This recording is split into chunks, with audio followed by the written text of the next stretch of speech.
નમસ્કાર મિત્રો, નમસ્કાર. આપ સૌને મારા નમસ્કાર. મારું નામ અશ્વિન વૈદ્ય છે. આજે નવીન ચંદ્રની એક સરસ રચના છે કે જિંદગી में रखा भी क्या है. हंसते रहो, गाते रहो, खुशियां मनाते रहो. जिंदगी में बाहर आती नहीं बार बार, जिंदगी में बाहर आती नहीं बार बार, मौका एक बार आता है फिर कभी नहीं आते.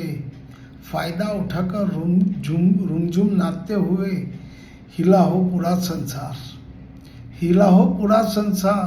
रूठी हुई कलियों को फूल मना रहे हैं, कैसी है ये उलझन. आंसू पोंछने वाले हमदर्दी क्यों नहीं हुए तैयार.